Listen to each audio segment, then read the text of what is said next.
Hi everyone, I'm Philipp. I'm always describing myself. I'm from Vienna, the city of fatty foods, classical architectures, and music. But only thanks to Conchita we were able to win it at some point, the prize, the European Song Contest. Okay, so I'm from Elastic. I'm part of our infrastructure team, which is everything related to automation with Ansible Chef Puppet, Docker, AWS, test with Jenkins. And that is actually then a Unix pipe, and I kind of piped that out into developer advocacy. So I'm out at lots of conferences doing talks. So Monday, Tuesday, I was in Berlin. Yesterday, I was in Mannheim. Tomorrow, I will go to Minsk. And it's all a bit confusing. But it's great to be here today. So when I'm home at some point, I also organize meetups, one about databases in general, and the other one about academic papers. And this talk is kind of the best of that. So we are talking about different database systems and also about kind of the theory behind it, like how did we get here, where did we actually get started? So databases. How did we get to databases the way we know them today? Kind of the original paper, or the one that made the biggest impact here, is a relational model of data for large data banks by Cod. It was published in 1970, and before him, there were databases, but they were very different than what we're used today. So people would write their own database, and it would be a very specific interface just for their implementation. So if you wanted to talk to their product, you would very tightly couple yourself to that version. And Cod thought, well, that is not a great idea. Like, I don't want to know how the system works internally. I don't want to be coupled to it that tightly. So what I want to do instead is I want to have a mathematical idea or concept, and I want to build on that to actually talk to different database systems. So what his system generally, or his paper generally introduced, was a relational model and normal form for data independence. So you could have your data pretty much floating around freely, and it is the same in every system. So it's not bound to a specific system, but it's just generally stored in a relational database. So what did he do? Not a bottom line, that is the one everybody knows. Select X name from people X, where X died at age is null, so all the people who have not yet died. That is kind of what we're used to, but this is not what Cod did. Cod did the upper part. Like, he just defined the relational algebra. So there is a free variable t, and there exists a tuple x, and that x has attributes died at and name, and it is in the relation of people, and that died at age is null, and the name of the x and the t matches. And luckily, we don't have to write queries like that, but that is kind of the idea that Cod introduced. Like, okay, we have this general model, and with that, based on just the mathematical part, we can actually build more stuff. And then his colleagues, also from IBM, introduced another paper called SQL. Structured English Query Language. Yes, back then it was called SQL, but there was a trademark dispute because some other company held the trademark on SQL term. It's long gone. I have forgotten like what it was. Was it some car thingy? I have no idea anymore. But because of that trademark dispute, they had to change from SQL. They just removed a few letters and made it SQL. And after some more time, then they said, okay, it's structured query language now, but in the original thing, it was actually SQL. And that was added by IBM as well.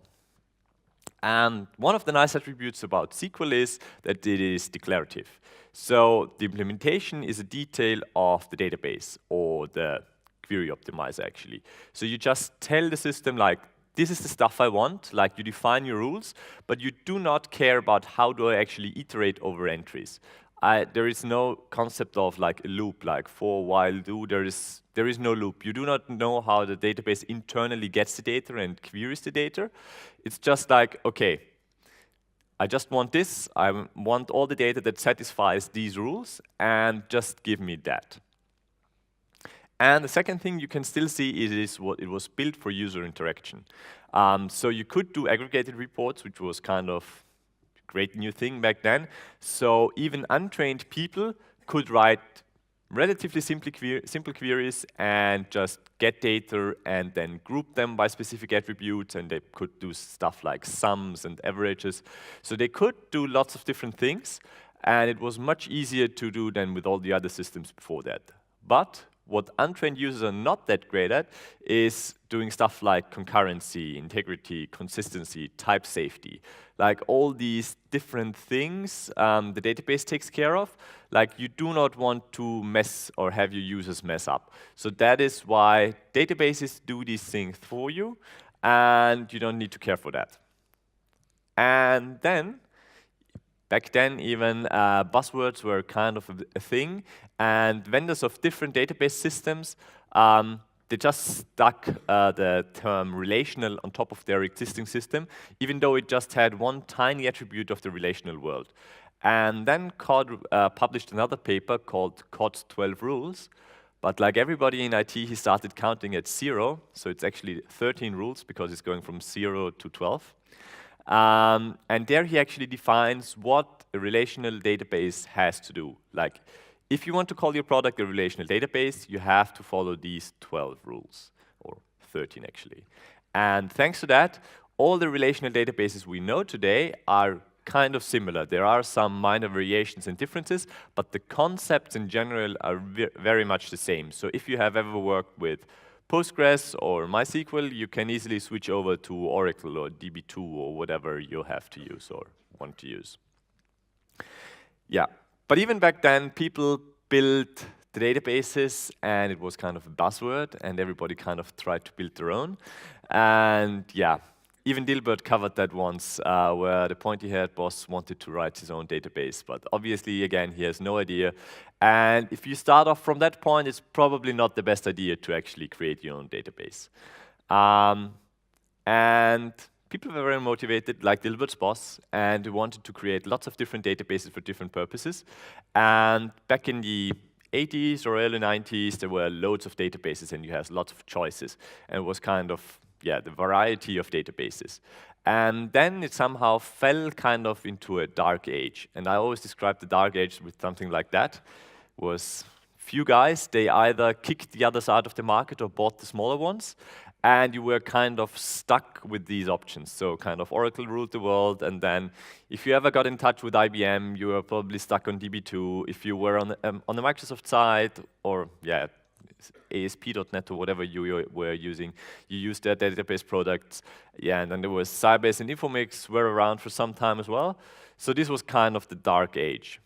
And there is this very nice blog post by Uncle Bob, who's at least in the Java ecosystem very big, and he compares it to beer, where he says, like, the world or the state databases are in today, this is very much like beer was in the US, where you had the prohibition in the 20s, and people just forgot how to brew beer. And once it was allowed again, they had this terrible, watery, tasteless beer in the US. And nobody wanted to drink it, but it was just there, and people were stuck with it until, I don't know, quite recently when the microbreweries came up and people started to learn to brew beer properly again. And he says kind of the same thing happened to databases, where people forgot how to build databases, and it was not forbidden or anything, but nobody did it because there were the big vendors, they had taken over the market, and you didn't have to build your own databases anymore. And then there were two driving factors which kind of drove people to actually build their own databases again. First one is speed. Like, you have the turtle and the dog, and the dog is like your application. Like, it could be much faster on its own. Whereas the turtle is a relational database. It is very stable, and yeah, it can retreat, and it's sturdy, stable little turtle, but it is not fast. And your application could be much faster on its own. So people wanted to kind of get rid of that slow turtle and find something newer. The only problem is, there is one more paper now, consistent, available, and partition-tolerant web services, which is about web services, but the paper in general is applicable to any distributed system, which basically says, like, you have 3 attributes, and of these you can have 2 at most. So it looks like this. You have consistency, availability, and partition tolerance. These are 3 attributes you want to have in a distributed system. Consistency is that if you have one point in time, you have one view over your data. So you have multiple servers and they store the data, and if you query any one of them, do I get the same answer, yes or no? If I get the same answer from everybody, I have a consistent system. If I don't get that, I have kind of lost this consistency attribute. And don't confuse it with the consistency in ACID. There, the consistency is about predicates. So you move from one consistent state to another one, which would be like, you do not violate not null constraints, you have foreign key constraints, you have the right data types. So in ACID, it's consistency about being correct, whereas in the CAP theorem, the consistency is about the time factor. Like, at one point in time, do I have the right view of my data? Second thing is availability.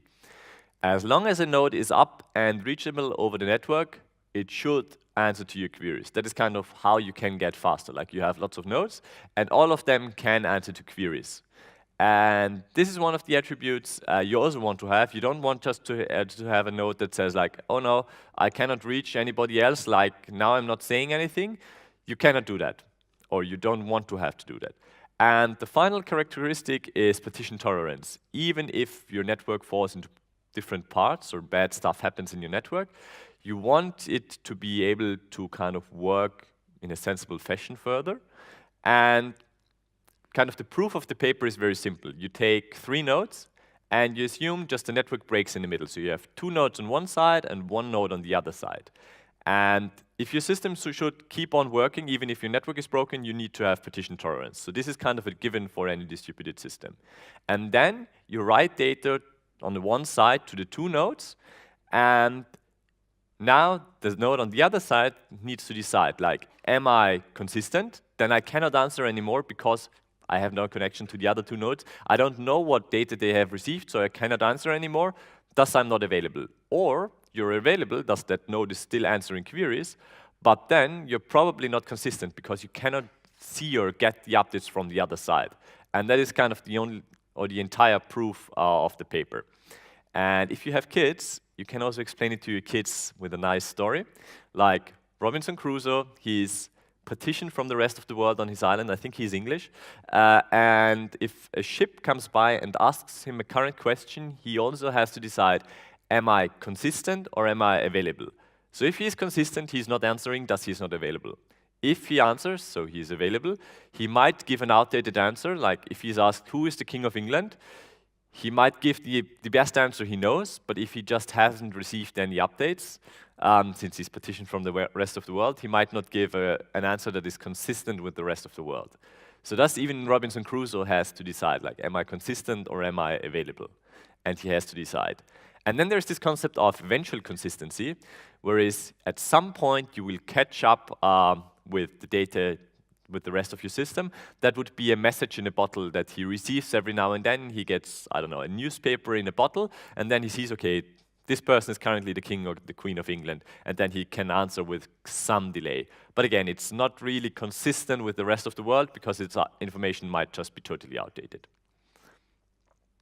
And then there are always the people who say, well, my network is so stable, and I don't have these outages, and I have this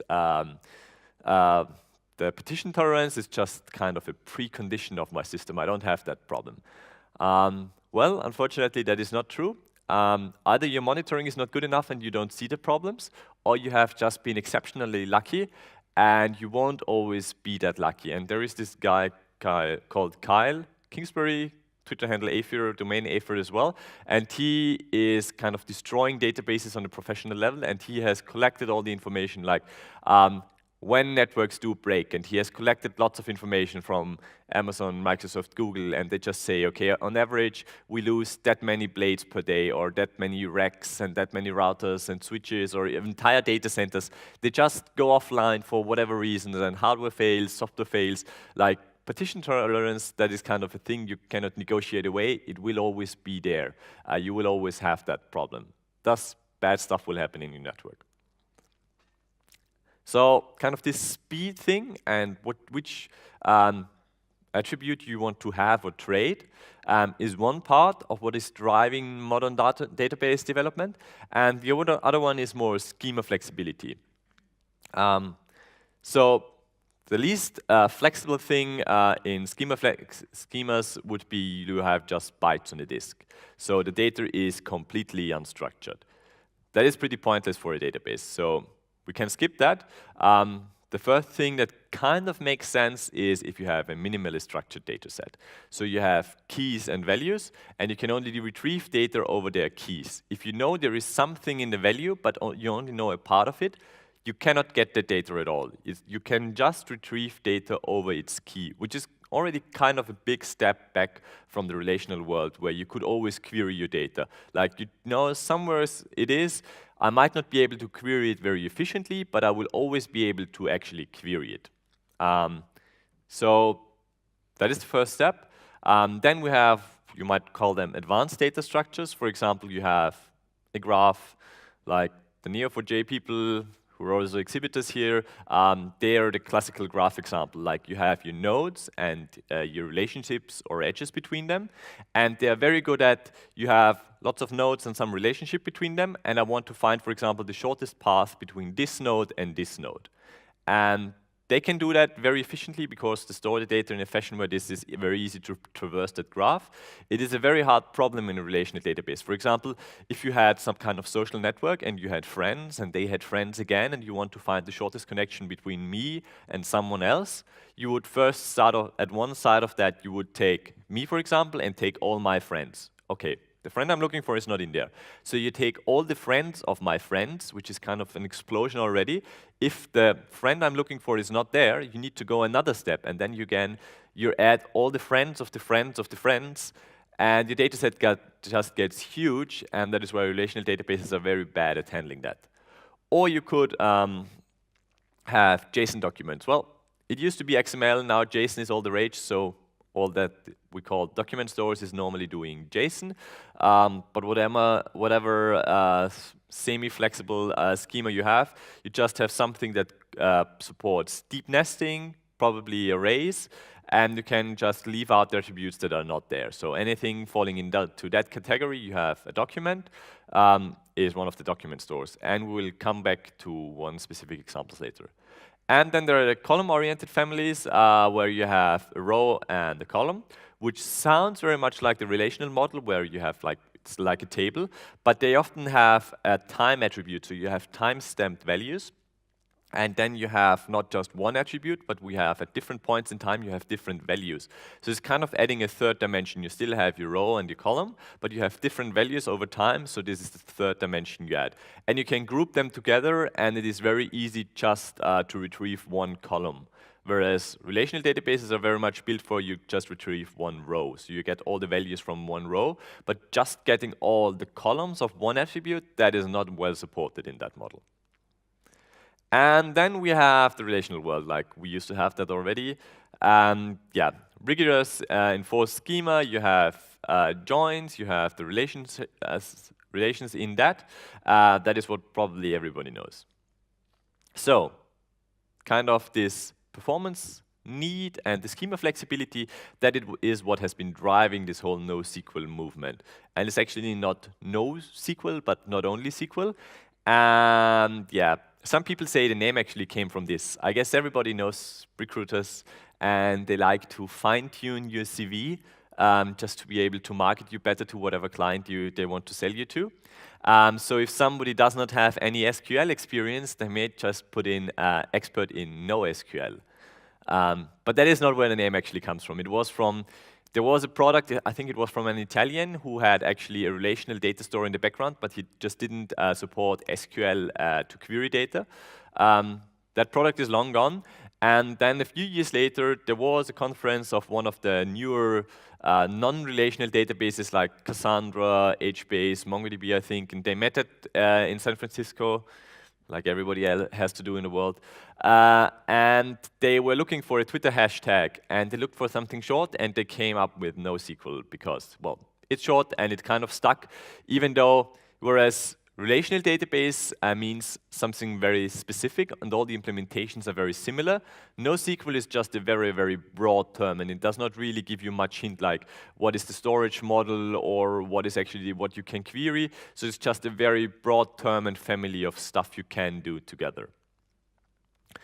And of course, into this whole thing plays the term big data, and Dilbert has a comic about that. It's one of my favorite ones, where according to the book of Wikipedia, big data will solve all your problems and it will make you rich, and you just have to side with big data, and that will kind of save you and your company.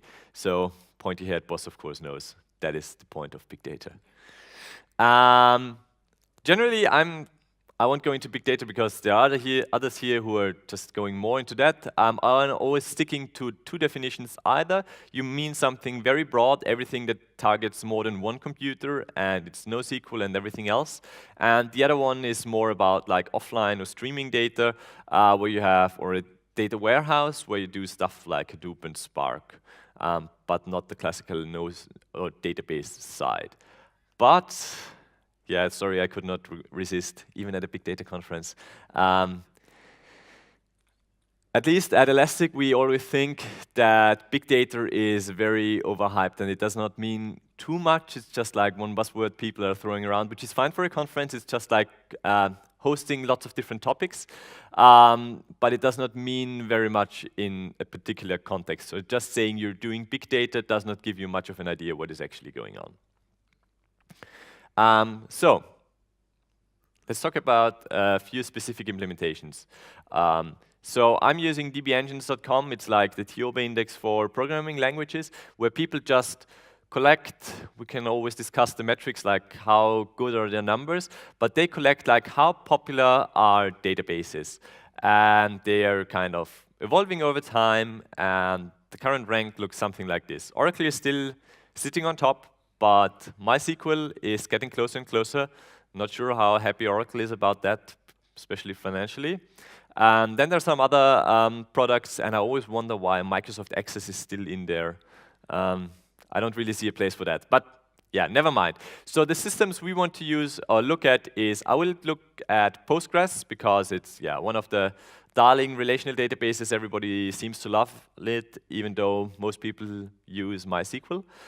We look at mongoDB because it's hugely popular. It's the most widely used NoSQL database, depending on which statistics you believe in.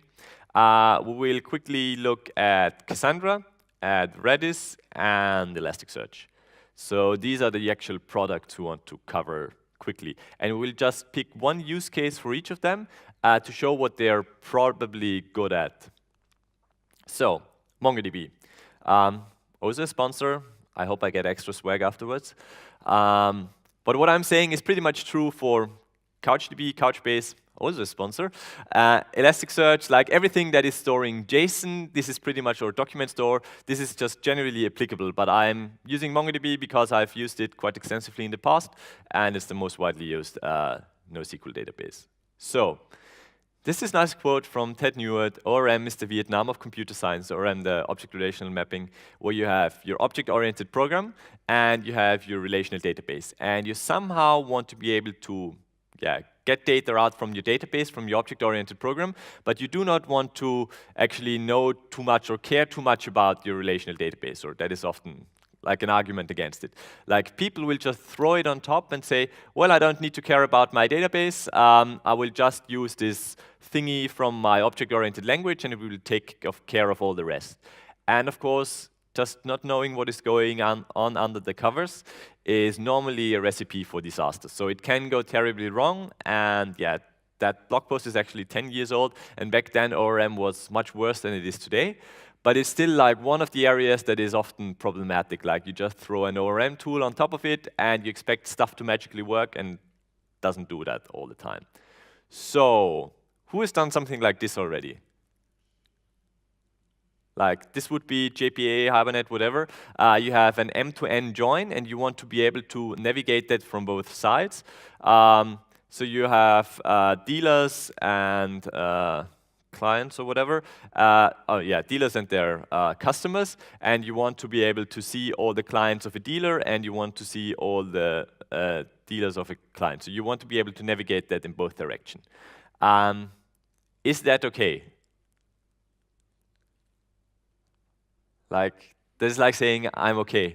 It's like the Stockholm Syndrome or being in denial, because this is like, pretty much the definition of what the impedance mismatch is. Like, you have your object-oriented world and your relational world, and those two just don't go together that well. And this is where stuff kind of breaks, where you need to navigate that in both directions, and it's just like stuff that is very easy on one side is very hard on the other side, and it's just a mismatch between the terms. So we look at a very simple example. We have an abstract base class. It's Java, but it doesn't really matter. Like, any programming language that has abstract base classes can do that. So we have an abstract base class, which is employees, and we have managers. They can approve funds, and we have workers, and they have experience. Obviously, managers don't have any meaningful experience. No, sorry, managers. Hope most of you are developers, so. And we want to store that in a relational database. And in the relational database, we have 3 options how to actually do that. So the first one is, you use a union table, so you just put everything into one table. So you have your specific implementations of managers and workers. They're in the same table. Downside is, it might contain a lot of null values. If you have more than 2 specific implementations and you have more than 1 attribute each, you will get way more null values.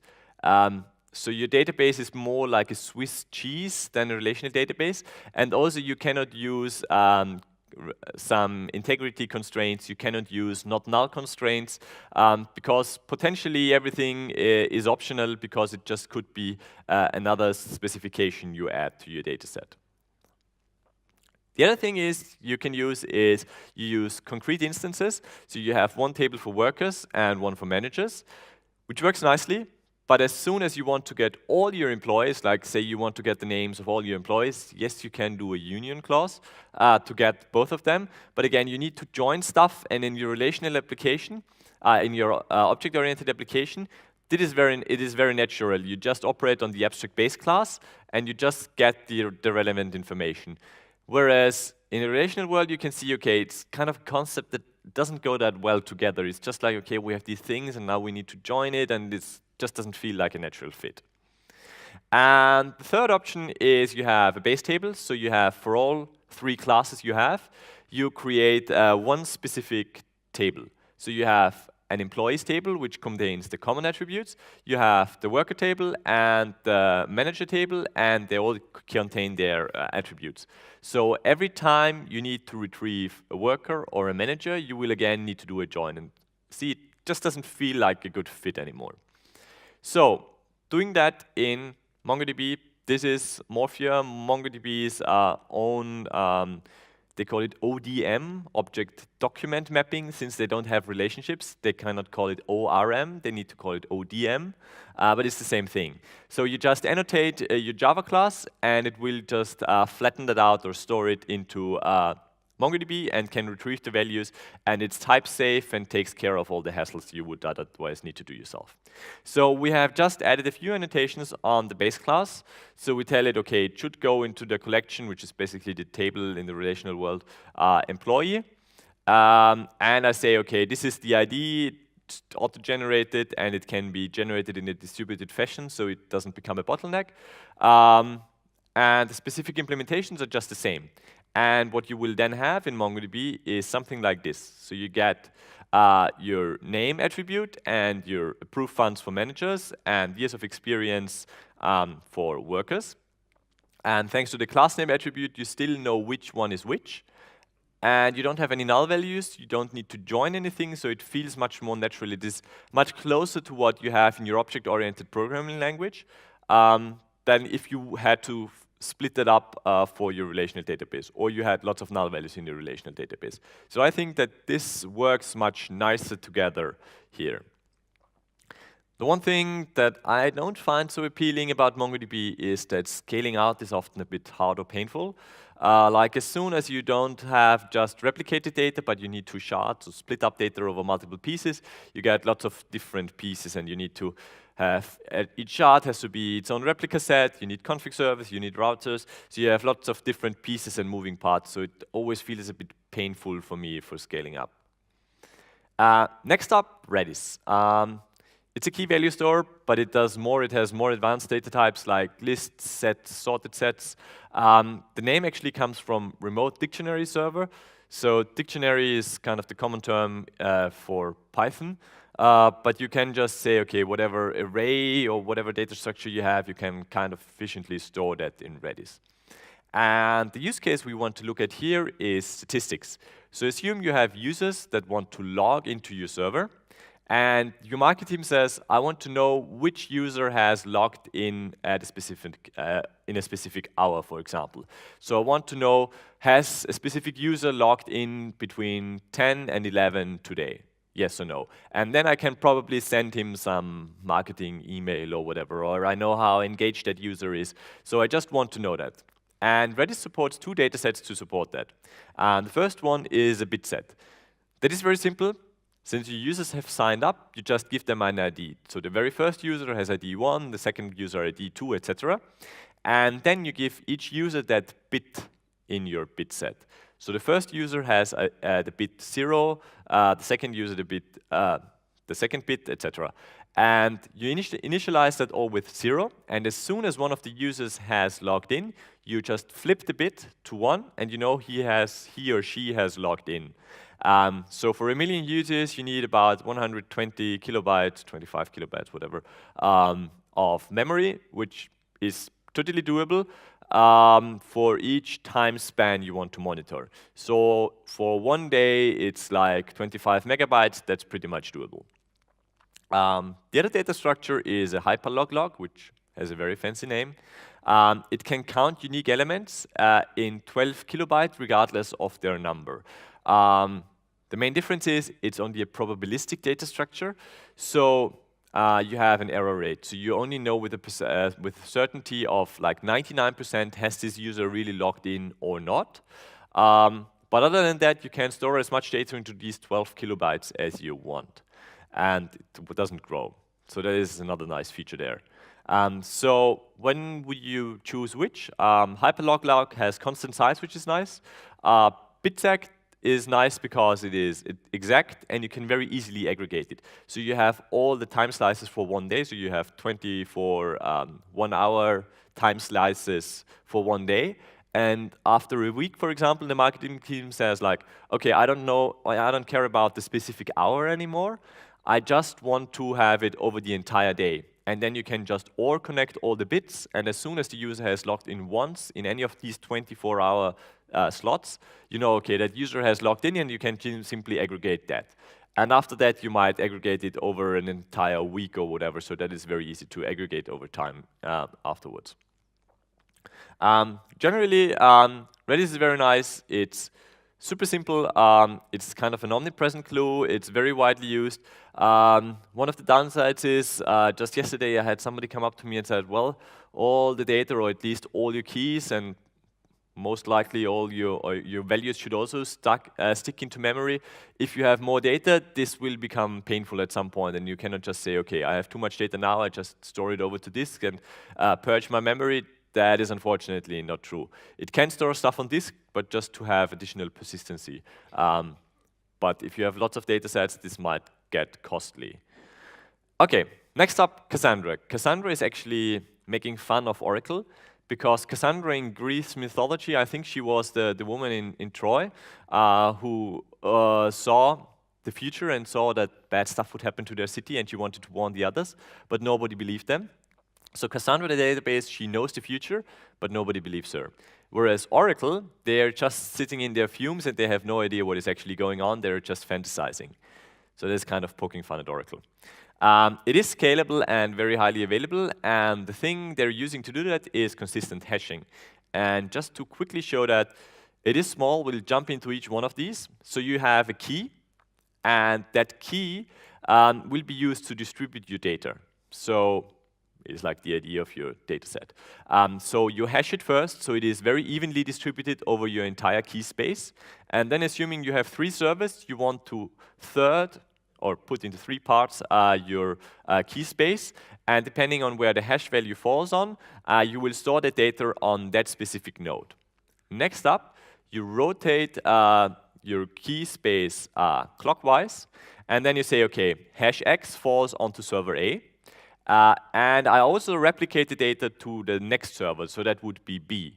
And hash Y falls onto server B, and you also replicate it to server C. So if one of the nodes falls over, another server always holds that data, and you know where to retrieve it next. So it's not physically a ring, it's just from the mental model, it's a ring, so you know where to put your data and you know where to put up your replications.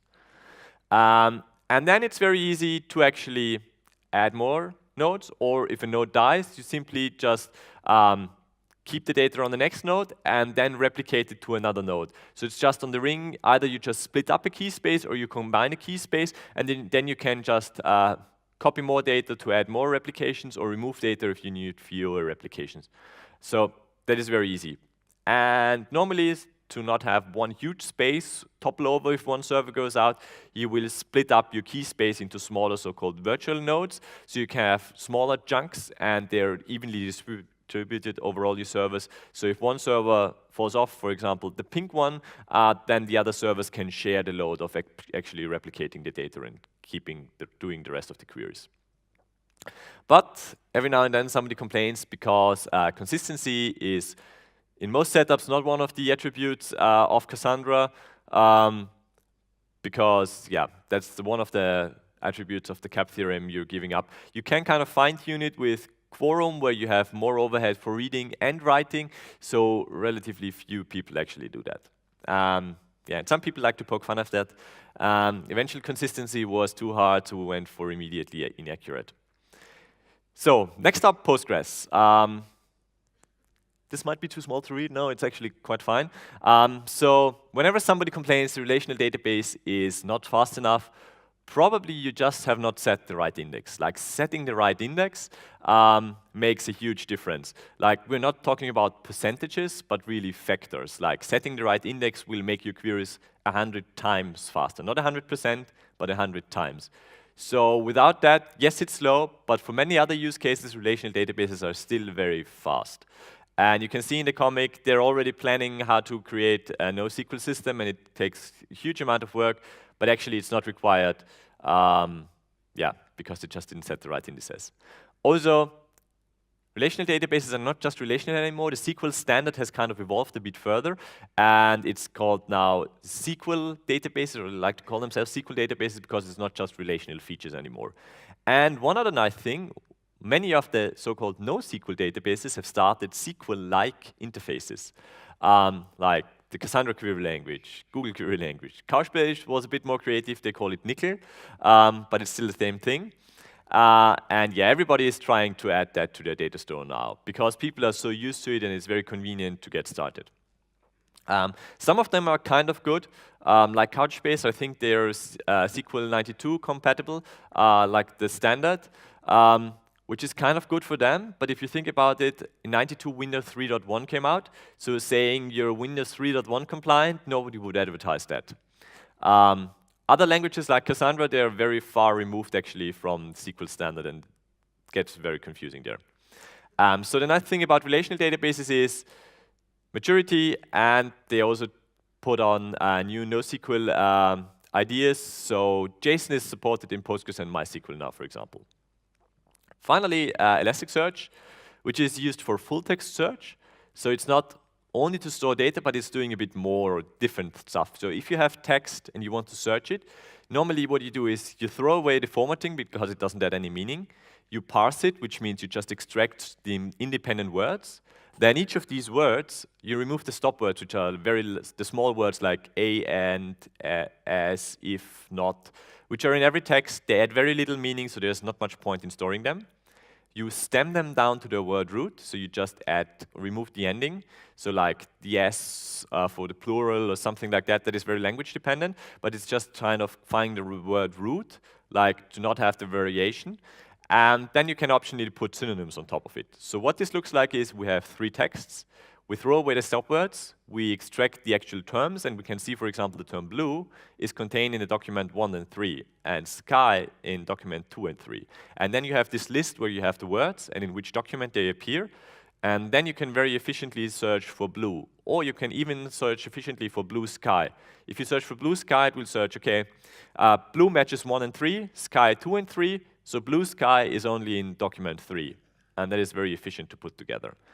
And yeah, we won't jump into these details, you have actually a quality attribute. If you search over stuff, you can actually see which is a good match and which is a not so good match. So it's called TF-IDF. It's just to rank your results. Like if you have different length of fields, this will make a difference, or if a term appears multiple times, this will also make a difference. It's just giving a relevancy, like you have more relevant and less relevant hits on Google. And yeah, we also built an entire stack around it for logging and metrics and lots of stuff. But yeah, I have another talk today where we are talking about like logging everything with our stack. So to conclude, this is not from me. People always tweet it out, but it's not from me, I'm just saying it. But it's very nice. So back in the 70s, there was no SQL. That was no SQL then. In the 80s, it was, yes, you should know SQL. Whereas in the 2000s, no, SQL, this is too slow, we don't want to use that. 2005, then it was, well, not only SQL, you should know a bit more. And some people, at least in 2013 or whenever, they kind of thought, well, this SQL thing was not that bad after all.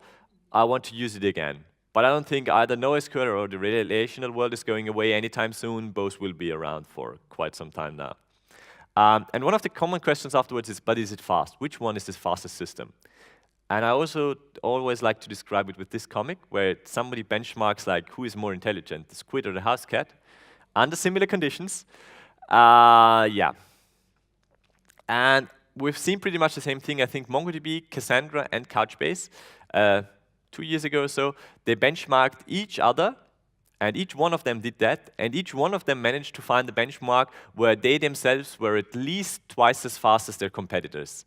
So you only need to find the right conditions, and then you will always be faster. So don't believe any benchmarks you see.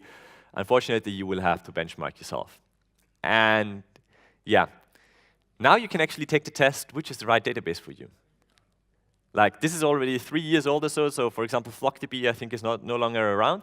But most of the other stuff is pretty valid. And you can see, if you answer the questions, it would be kind of interesting where you actually end up. And while you do that, let me quickly take a picture of you so I can show my colleagues that I actually did some work today. Everybody smile, please. Perfect. So, where did you end up? Who is for HBase? Okay, FlockDB. Yeah, that's dead, unfortunately. Neo4j.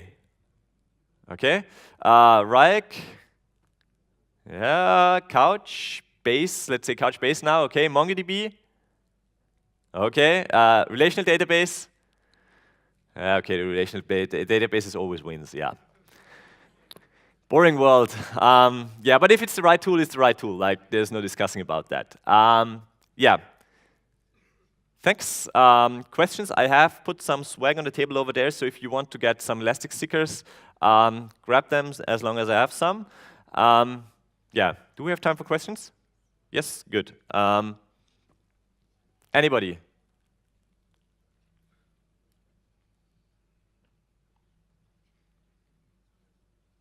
No, everybody satisfied? Okay, yeah. I'm always happy, like, find me today. Unfortunately, I won't be here tomorrow. Find me today if you have any questions, or tweet me. Other than that, don't forget my second talk, and thanks a lot.